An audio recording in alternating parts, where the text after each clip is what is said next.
Hey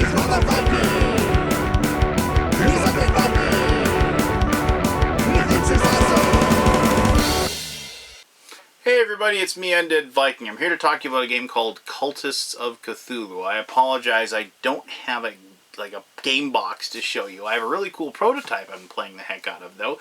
I guess I could show you this scenario card for the scenario that I'm going to show you here in just a little bit.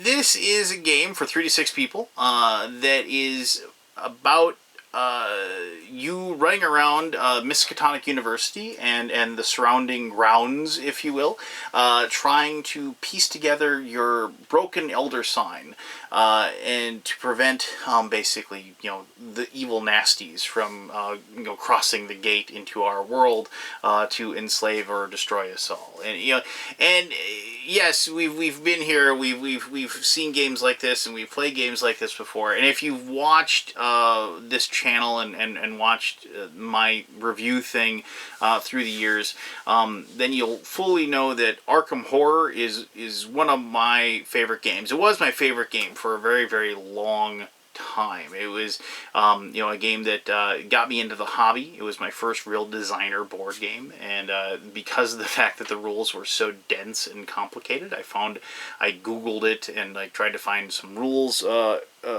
clarifications, and I stumbled upon the Board Game Geek website, and the rest, as they say, is history. That was about 8 years ago now. I am a huge fan of the H.P. Lovecraft world, the Cthulhu mythos.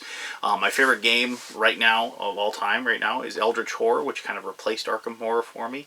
And I'm always on the lookout for new Cthulhu-esque games. Now, some of them, do it really well, and some of them do it not so well. And when I heard about this game, I remember it just kind of flashed past me a little bit.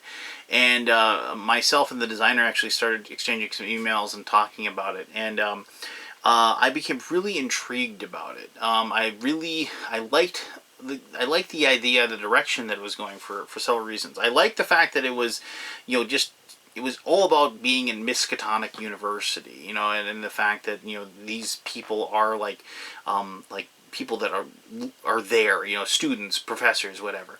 And I liked the idea that it wasn't a set board. It was something that the board was created through tiles, but it wasn't like one of those games where the game was created as you played. It wasn't like House on the Hill, where it's you walk through and then draw a tile and see what it is. This was something that you created and then you inhabited it. But the fact that you could change it all the time and alter it and whatever, really, really intrigued me. And so the idea behind the game is that, yes, once again, you're trying to save the world, but then they added in the extra cool thing is that one of the people that is running around is going to be working against you. There is a secret traitor in the game, and I do really, really enjoy that role. I like that aspect. And so there can be one person kind of working against the others, playing suboptimally until that perfect moment where they can kind of leap out and say, aha, and in this case the cultist can summon a monster, a really tough monster. I mean, there's weak monsters, these tentacles that run around the university. But when they are able then to finally, turn and show everybody their true colors, then they get to either summon this really powerful monster, or they actually become a monster themselves, which is something that I really liked. So let me show you how to play the game. It is a very dice-driven game. It is a very card-driven game, things that I really like. It's very thematic. And then we'll come back here, as always, and I'll tell you more about the game and why I really enjoyed playing it. Alright, cool. This is how to play Cultists of Cthulhu. Alright, sit back. We're going to show you how to play Cultists of Cthulhu. Now, mind you, this is a prototype that I received, so keep that in mind as I show you how to play the game, because when the game is published, what you will see in the final version may or may not be reflected in what you see in front of you right now. Alright, so before the game begins, what you will do is you will actually create the map of Miskatonic University and the outdoors around it. Now, I've just kind of thrown that together. That is done done kind of loosey-goosey real-time. Basically, everybody just takes the tiles and starts putting them together. You can work together. You can discuss what they think is best. Whatever you like, whatever you think is the best and easiest way to put it together and create the map of the university. So, after that is done, what you will do is each person will get a player card. There's 4 of these here that I got. And these will have different powers and abilities and have a little backstory, just like you'd expect from any game about Cthulhu and being an investigator of Cthulhu. And so each character sheet will have what you can expect. They have a health rating. Speed is how far you can move. Defense, when you have combat, you will basically, your defense will theoretically defend you from taking some damage. And I'll show you how combat works in just a little bit. But also, of course, they have the very important stats on the bottom. And the stats will actually just tell you what kind of dice you roll. And you can see that there's red dice, blue dice, and green dice. And you can see those over there. Green dice are the best possible dice because they have 3 locations that have that star on them, the Elder Sign. That is a good result, and you want to get those to both succeed in combat and finish certain events that you have to face and find items and things like that. The blue die is right in the middle. It has 2 of the good, it has 2 of the bad, which is the yellow sign there, and it has 2 of this little twig, which interestingly, that was the original design from Lovecraft for the Elder Sign. That was the original thing, but it's kind of like it's called weird, is what it is. And that's like, not, you think, okay, it's at the middle of the road. No, it's still pretty much bad for the investigators as well. And finally, the red die only has 1 Elder Sign, and then it has 3 of those, and it has 2 of those. So basically, green, great, blue, red, bad. That's, kind of keep that in mind.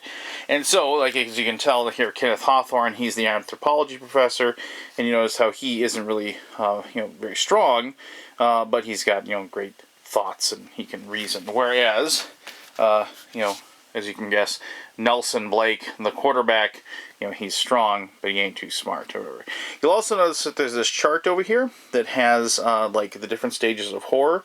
So in this particular case, it can be kind of tough to tell. During stage 1, like for Nelson Blake, he's in stage 1 of his horror for the first 3, and then stage 2 lasts for 5, and then the last stage 3 is the last 3. Whereas, like, let's just say here, like Anna Petrova, she 5 before she goes to stage 2 and then to stage 3. Now you might be wondering, well, what's stage 2, what's stage 3, and what have you. That is where these cards come in. At the beginning of the game, everybody will get a roll card. Now, rolls come in two types. There is an academic, which means you're one of the good guys, and there's cultists, meaning you're one of the bad guys. So, just to show you one of the academic cards. So, academics is, you are an academic, your madness effects, and it's stage 1, remember, stage 1, stage 2, and stage 3. So, stage 1, you feel a rush, eager to fight, and during stage 2, if you start your turn in a square with another player, you have to attack them. Stage 3, if you enter a square with another player, you must attack them. So, is that, as you go more and more crazy, because you're scared, things happen. Here's just another one, the madness effects for this one. Stage 1, you feel a tinge of panic. If possible, you must not end your turn outdoors. And finally, stage 3 is your speed increases by 1. So, that one isn't nearly as bad. But, it's kind of one of those random things. Now, this is a secret role game. So, one person is going to end up being a cultist.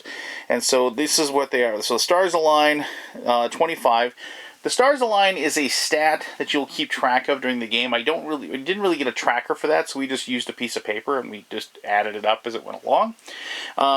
So stars align 25, and then as soon as the stars align get to 25, you, if you're the cultist, are able to then declare as basically a cultist. You turn this card over, and then you can summon the monster. In this case, it's a Shoggoth, which is pretty cool because they're pretty badass. Whereas if you have this one, you can summon 3 Night Gaunts, and this last one Actually, you just become amigo if you have this one at 15. So that's what you do as the cultist. Now, before then, obviously, you can just kind of work against the players surreptitiously. Just doing, not doing really well, or being purposely like oblique with your decisions and what have you. So. But everybody looks at their roll card, and then they're going to be ready to go ahead and play. To win the game, the investigators, I shouldn't say investigators, the academics, which I placed obviously there, you might notice they just popped up there, they have to complete 2 parts of whatever the scenario says. In this case, this is the academic goals. And it's like A1 and B1, A2 and B2. Before you can do A2, you have to do A1. Before you can do B2, you have to do B1. So this one is A1. You have to assemble a complete Elder Sign. And then Elder Sign are these little tokens here, and these Elder Signs will either have this, which is one of the corners of the star, and you need one of those for each one of the corners, and if I can find one here, because when you find an Elder Sign token, you have to draw one of these randomly. You also have to find the center of the Elder Sign, which is this. And the idea behind the game is that lightning struck the Elder Sign symbol at Miskatonic University, and that has caused these crazy things to happen because it's shattered. And so you have to find those parts, and once you find all the parts to it, it has to while in the art department, you can also there's one way you can find these through events, like you can find Elder Sign tokens or parts through events, but also you can just purposely go to the art department and then make a finesse check, and then I'll show you checks in a little bit. But if you get 3 good results, the Elder Sign results, then you find an Elder Sign token. You can do the same thing in the anthropology office as well. And they can only be done successfully once. You can't just sit in there and keep doing them over and over again. So once you found those 2, that's done. Then you have to rely on the events to do so. But then you have to take those Elder Signs, and it says the chapel, but actually what it meant is the observatory, which is over there. And you might notice there's a little tentacle in there. The tentacles are like these little creatures that come out and you have to contend with. They're weaker than the Shoggoths and the Night Gaunts and the Migos that you're eventually going to fight once the player that is the cultist reveals. But they are very tenacious, and they keep popping up from different things that happen.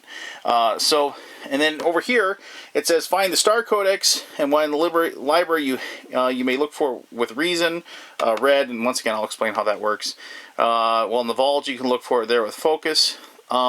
Basically, once you've looked into one place, it isn't there, and so then you have to go to the other one and look for it, and then you'll find it. And then if you have it, then you can go ahead and take it, and if you use it, you can close the portal by getting 4 good results when you roll the dice. And then if two middle of the road, you spawn a tentacle, and 2 bad, you spawn a tentacle, and 2 middle of the road, you get 3 horror, for trying to use the Blue Slate Star Codex. Now, if you are the cultist, you win by everybody else dying. And you could actually still win the game even if they kill you, because if the monsters still manage to kill the bad guys, or in your case the bad guys, but really the good guys, then you'd actually win the game. And if you get killed as an investigator, but your side still wins, you still technically win the game. So that's the basics of how you win. But okay, now how do you actually do a turn? Okay, this is pretty straightforward. The first time, the first player will go, they have to do a university turn first. And so you're going to draw one of these cards that says the stars. And it's going to give you a little thing that happens, like an event. And so it says, we're wasting time. It happens instantaneously, it happens immediately.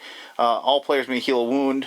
For each player that does, the star chart advances 2. So this might be the first turn. This wouldn't be that bad because nobody's got a wound, but that's something. So that is an instantaneous one. Some of these are 1 round. So this will happen for this whole thing. When everybody takes a turn, this is what is occurring.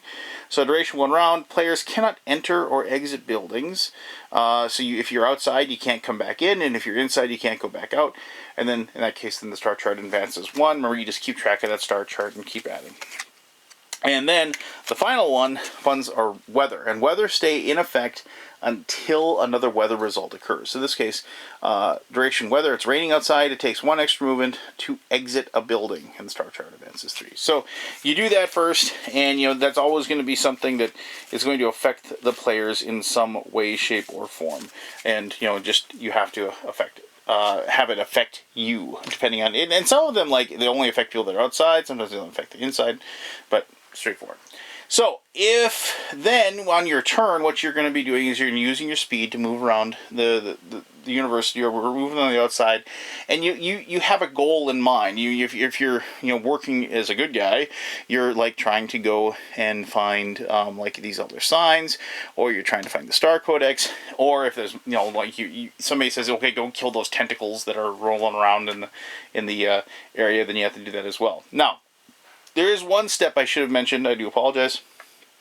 If at the beginning, if there is like a big monster that's rolling around, and here are these monster cards, and this is a little confusing, but like Night Gaunts, it says like power of 5 blue or Shoggoth's power of 5 red dice.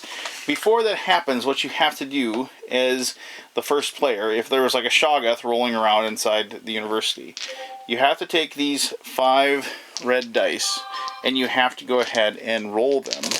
And this is going to determine the stats for the Shoggoth on this particular turn.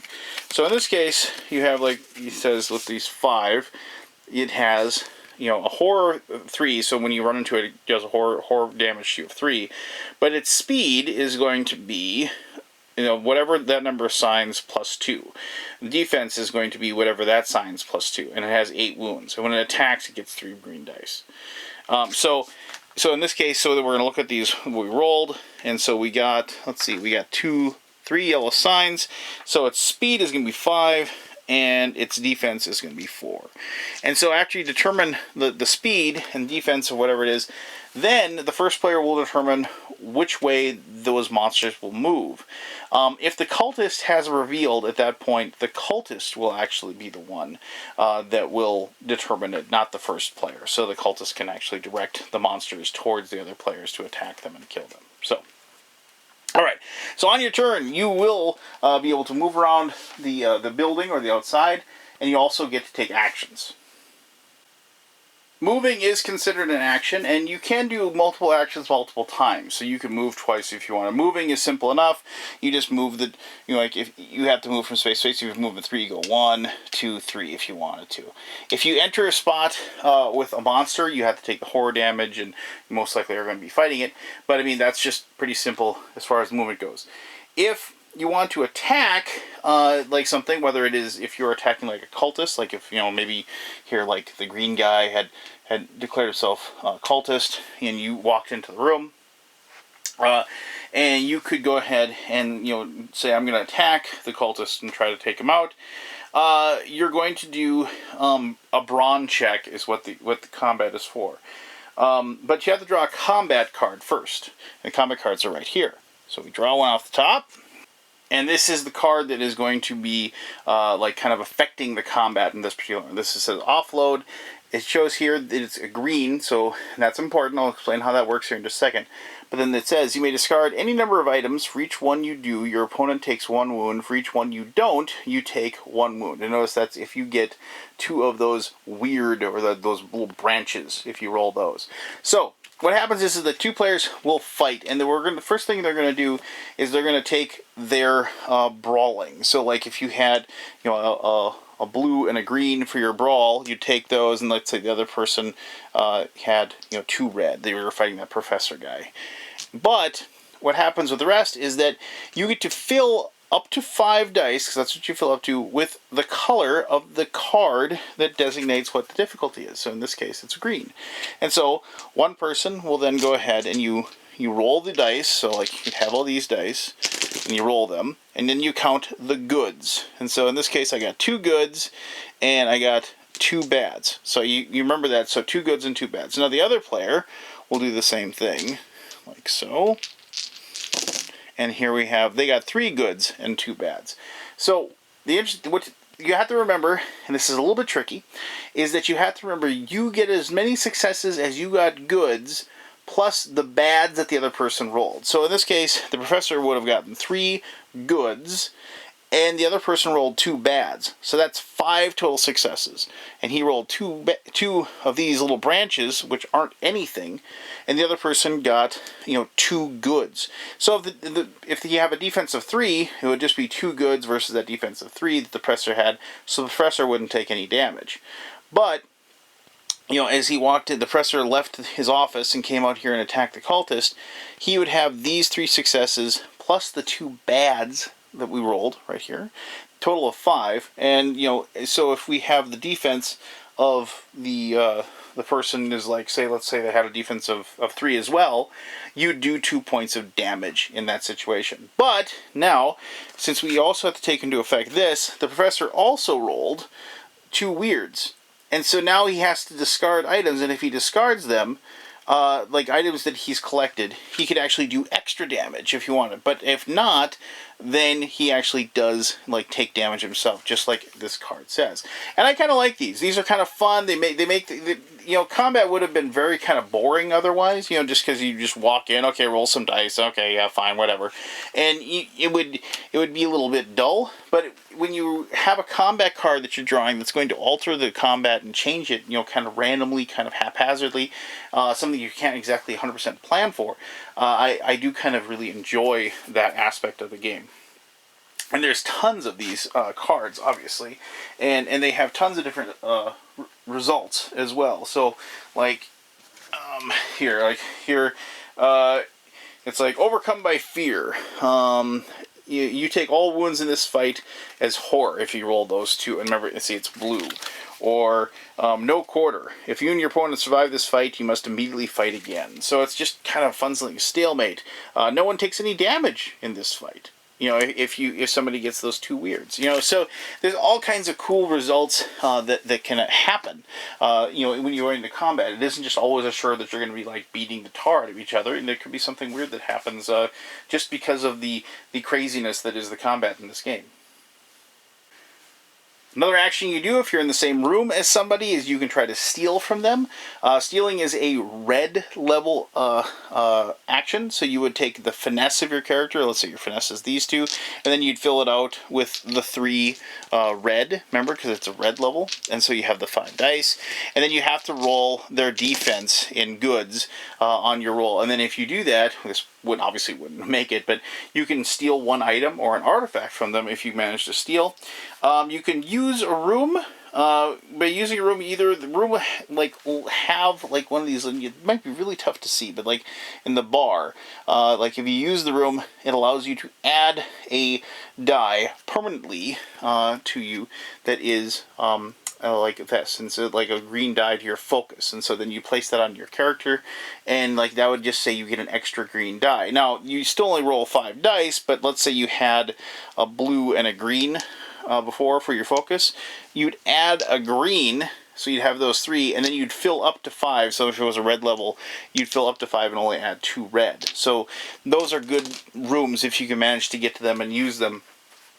And add those to it. You also can, if it says items on the spot, you can just search, and the searching is automatic. It works automatically, and you just draw an item card and turn over. So here's a fire axe. When you do damage, you do +3 damage. If you have the fire axe, and it's 2-handed, so obviously then you can't use another thing that, if a 1-handed item, you can't use that with another 2-handed. Pretty straightforward. I should mention that when you do take damage in combat, you have to draw a random wound token over here. And a lot of these, when you draw them, they're just going to say wound on the other side, meaning you just took a wound. It's just, that's what it is, and nothing special, nothing else about that. But some of them, if I can find one here, hold on.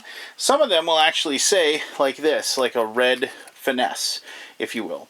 And that means that you have to permanently add a red die to your finesse score, and so then you have that, and you add that on there. And That's kind of like an important aspect because, like, obviously, those are those wounds, and you can heal them, obviously, possibly with certain events. But then you instead in that situation, if you had, like, let's say you had a 2 green finesse, but you'd have to add a red automatically, and then so like let's say you had a blue thing that you had to succeed at, and so you'd have to have that red die in there. Pretty straightforward. Other actions you could possibly do also include like using an item. Like sometimes the items will actually have an ability on them. I'll just grab one of those and show it to you. Let's see here. Like an Eldritch Tome. That's not one. That's a pretty cool one though. You get a green dice on all events and scenario actions, and these, have these extra bonuses there, or actually not really bonuses, but things on there. But here, hold on. Like here, you have a puzzle box, and then you do an action, and it's like those are the results, and you can see it is a red, and you match up the icon.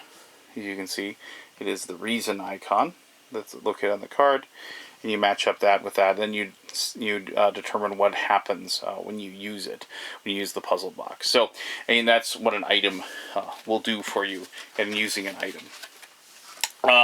And also using an artifact, like for trying to win the game. That's another thing that you'd actually use an action to do. So, however, on your turn, depending on whether you end up outside or inside, you have to draw an event card. It's either an outside event card or an indoor event card. And so, like, if you draw one, and then it's just something that happens to you. So, it's like, I have to get out. And then you do the test. So, in this case, you match up. It is going to be this says willpower, but it is focus. You're going to match up your focus ability, which kind of stinks. It's 2 red dice. And, so we're going to have a bunch of red dice on this one. And so I have to get out, and depending on what you roll, then if you're really lucky, you can get a piece of the Elder Sign here. But you roll and see what happens. So in this case, we're going to, for this character, we'd have to roll 5 red dice. Let's see what happens here. And we're going to not do well, and we're going to take the worst possible result, which is the 3 horror that we're going to have to take because of the fact that we rolled these 2 bads there.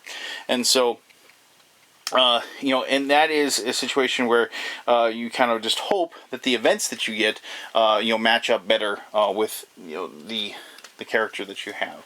And so, like, here's an indoor event. You cut yourself on nothing. In this case, you test brawn.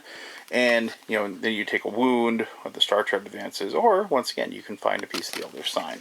And so, that is, if you get lucky, you can then draw those from doing that particular situation. So, the game has no set turn limit. It just continues on. However, as the star chart climbs, then you have that situation where the cultist will eventually reveal, and then you got to deal with another monster, like a monster that's really difficult. Because the tentacles, they do move. They have a speed of 4, they have a defense of 3, and they have wounds of 1. They're really easy to take out, but they can keep popping up and kind of be annoying, and they can block certain areas because they have to actually enter there. You have to take the horror damage from being in that spot. But so the longer the game lasts, usually the more in favor it is going to be for the cultists, because of the fact that bad things just keep happening to everybody that's inside, and they keep getting weaker, because this is not a game where you get to heal yourself very often. So if you are forced to do battle, it is a losing cause. And so time is against you if you are one of the good guys trying to save the world. So the game doesn't take too long to play. It takes about maybe 45 minutes, maybe an hour. But it is very fast-paced and has a lot of action, has a lot of story, and a lot of thematic things going on. All things that I like and I look for in games like this. So, but I'll talk more about that in my conclusion, which I will do right now. All right, thank you very much for sitting through that kind of long rules overview. I do appreciate your patience. So I mentioned at the tail end there of the overview that this was one of those games that I knew like the thematicness, the storytelling, everything like that.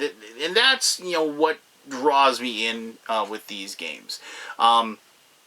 it is a game of, just walking over here, turning a card over, and figuring out what's going to happen. And I do know people that like kind of say, well, that isn't really a game. You're just kind of having the game kind of tell you what's going on, if you will. And in some cases, in the past, I've done reviews for games of this genre that kind of say that, and because for a game like this to work, it has to be mechanically sound, and this game is. It's just straightforward. Test your skills. I mean, I really like the dice. I mean, and the thing is that there's so many games out there that you just roll the dice and it's like, okay, 5s and 6s succeed, blah, and that's just what it is. And kind of, sort of, that's what this is as well. But it changes it because there's the 3 different types of dice that have different success rates on them. And, that in and of itself isn't exactly all that, new or innovative, I guess. But then again, technically, I mean, just as an aside, it's really tough to have a truly original game anymore. I mean, there's just too many games out there. But what I really liked about this was the dice pool that you created as the player, because of the fact that it was totally dependent upon, 2 factors. It was dependent upon your own skill and whatever the test was calling for. Whether it was a hard test, meaning you had red dice, a meh test, which you had the blue, or an easy test, which you had the green. And I liked that added little oomph, if you will. I like the fact that if you get hurt and wounded, and you actually take a wound, and your finesse is hurt or your brawn is hurt or whatever, you are permanently you have that extra red die you have to grab. And for the same result too, I actually like the fact that you can go and collect, go and use a room to gain an extra green die. So you can kind of monkey with that dice pool a little bit. And I really like that aspect and that alteration. I mean, and plus it has and that to me was kind of when I played it, I was like, that's really neat. I always have those moments when I'm kind of playing a game, and as I'm getting into the 3rd or the 4th or the 5th turn, and I'm kind of realizing how the game is played. I find myself, and I've said this in many videos before, you have that little smile to yourself. You're like, oh, okay. You just kind of, because you're just enjoying it. You're enjoying that aspect of the game. You're enjoying, living that embodiment of the character. And that's the kind of a thing that you only really get in, a thematic game. And I'm saying thematic, but yes, Ameritrash, thematic, they're kind of interchangeable. But, that's the kind of thing that you get out of a game like this. I mean, and it's the narrative, it's the immersion, it's the story, and it's the fact that in the game like this, and this is kind of it's a semi-co-op because you have the cultist player, but for the most part it's co-op, right? You just have one person that can kind of work against you a little bit, and co-op games for me, I know I'm playing a good co-op game is if when I lose, I still look back and I say that was a lot of fun. Basically because you've told a story. I mean, I played this, and at one point I remember my professor was running around outside, trying to because of the fact that because you have different entrances, and I hope you saw that. I forgot to point that out, but you can actually you can realize you can leave and head in another entrance, if there's monsters or somebody blocking your way. And so I had a situation where my professor ran out to get around to the other side, and at just that moment, one of the guys I was playing with, my buddy Andy, he turned, because the star rating got high enough, and he was able to then turn and he became amigo, and he came right outside and started tearing me apart outside while everybody else was too far away. And so there was this great picture in my mind of it's raining outside and there's a thunderstorm and everything like that, and my professor's running, he's it's because there's tentacles he couldn't get through, and here comes the Nelson Blake, the quarterback, comes running out the door. I'm like, oh, Nelson, quick, we need to get in there. I think we can get to the the observatory. And he's like, oh, okay, yeah, sure. And all of a sudden he turns around and he's like, turns into this like horrible Cthulhu monster and proceeds to rip my face off. And yeah, we lost that game, but that's like a great image. That's like a great like moment as far as like these games are concerned, and that's the kind of stuff that I talk about, months later. We're like, oh yeah, that was hilarious, even though we lost, and so that's what this game is. I mean, it is, as I said, mechanically sound. It's a lot of fun. It's got a narrative. It's got a driven, and if you like this kind of game, if you're a person that likes Betrayal at the House of the Hill, if you like Arkham Horror, if you like Dead of Winter, that genre of game where everybody's kind of engaged and grouped around the table and figuring out their turns and figuring out what they want to do, and also just acting out what's happening and laughing and having a good time or cursing your bad dice rolls, that sort of thing. You're gonna love this game, and I can't wait to see, because this is just bare bones what I got. This was just enough to be able to play the game, just enough event cards, just enough the star cards, and just enough like item cards and tiles and whatever. And the game is going to be so much larger and so much bigger when it finally does come out. I'm really excited to see that. So there you go. If you have any questions about the game, by all means, go ahead and ask away. I'll answer those to the best of my ability. As always, I greatly appreciate you taking the time to watch this video and listen to me prattle on as I do. And as always, until next time, this is Undead Viking telling you to have yourself one heck of an awesome day. All right, bye-bye.